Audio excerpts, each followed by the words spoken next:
Thoughts on Rumble's acquisition of OTK Mizkif? I banned someone yesterday because I thought they were like another one of those like unhinged Mizkif haters who like it was like lying about him or something. You know what I mean? Like in the chat, because there's like sometimes like there's Miz kids who are really fucking annoying and we ban them, and then there's like people who just like care so much about like what he's doing or what he's not doing, where they're like, oh, Mizkif did this, Mizkif did that.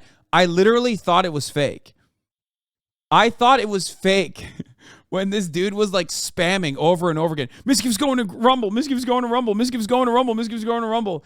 And then I found out that it's not even fake. It's real. Mizkif is actually fucking doing like a Rumble play. Like he's getting a Rumble bag, which is hilarious. Apparently he's not like, he doesn't have an exclusivity deal with Twitch. So he's just doing like some shit on Rumble. Dude, you should have seen Train yesterday on Poke Stream. I can't even relax and watch Poke without Train spitting shit about Mizkif and grouping you in with the PG-13 streamers. Yeah, I know. I'm famously the most PG-13 streamer, as everybody knows. Announcement is that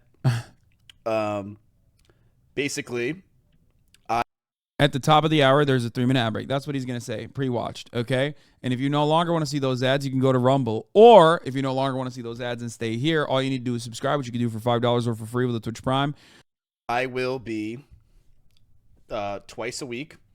This man buzzed his hair and is going to Rumble, boys. Now, I told you guys this ahead of time. Like, well, I talked about this when Gideon signed a contract with Rumble. They are now trying to move away from like the alt-right streaming space. Like they're trying to basically look like they're not just a space for like weird right-wing reactionaries, and they're trying to like appeal to a broader audience. So that's what they're doing. Will they actually succeed in that regard? I don't know. But they are very clearly trying to diversify by getting Mizkif, by getting anyone pretty much. Like, that's why they got Kai and I Show Speed. That's why they got Gideon, and now they got Mizkif. That's what they're trying to do. Mizkif ain't helping that image looking that white and bald. Yeah, it's pretty funny. Mizkif has those fans, though. It makes sense, but it's a double-edged take. Wait, what do you mean? First of all, you're right. I apologize. Mizkif's not white. He's Italian.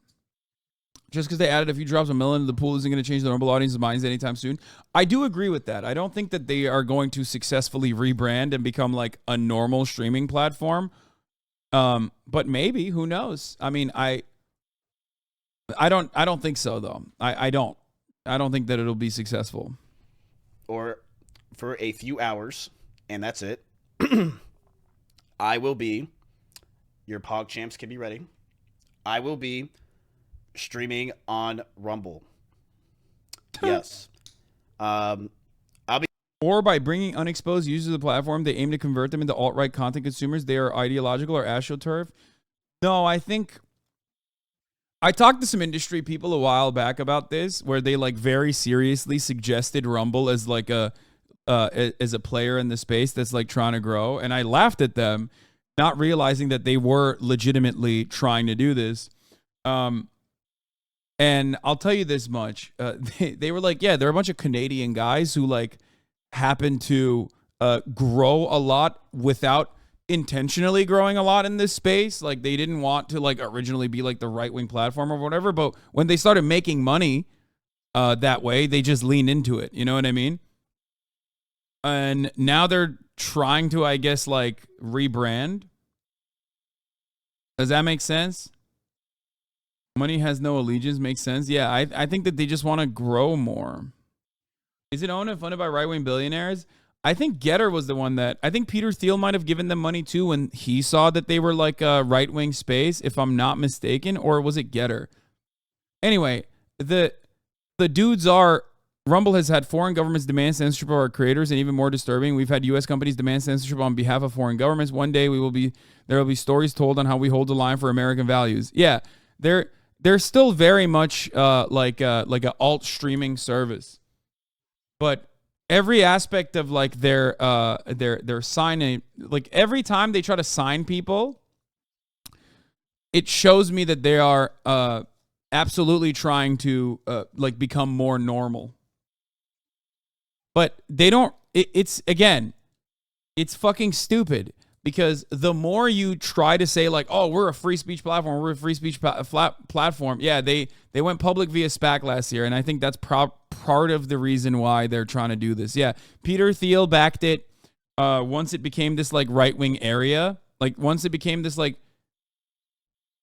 wing platform, Peter Thiel was like, oh great, like he became a backer of it. And I don't know if they're like ideologically like trying to fucking convert the youth by getting Mizkif, or if it's because they're publicly traded, they're just trying to grow. I think it's more so because because they went public via SPAC, they're probably trying to grow as a platform across the board. They just want money. Most of these people would just want money. They don't give a fuck. Yeah. It's just they're desperate for market share. It's not because they're like legitimately like thinking, oh yeah, we'll turn we'll turn the Miz kids into right wingers, or the Gideon fans and Kai and Speed into right wingers. Gideon, Kai, Speed, and Miz don't scream trying to become normal, especially when you have so many big right wing people. No, that is precisely what it is. What do you mean? They're going after who they can get. Okay, so remember, Rumble's not going to come to me. I'm not going to fucking go to Rumble. So they have to go to like whoever they can go to. So you also are forgetting, like, also Kai is the most normie facing streamer of all time. I feel like streaming is slowly going to lose popularity now that the fake 5G scandemic is officially over. Some streamers realize it, and they're desperately grabbing the last bags that will ever be seen in the space. I think there's some truth to this as well. On the streamer side, of course, deals like this are done for money. That's what it is. 100%. I think everybody knows that. I think everybody understands that. I think it's also laughable to like think that in and of itself is somehow fake or bad. You know what I mean? Yeah, of course that's the reason why they're going and trying to farm as much they can. Listen, platform wide, the COVID explosive growth is gone. Viewership is down for most streamers. Okay? Less ad deals, less sponsorships, all that shit.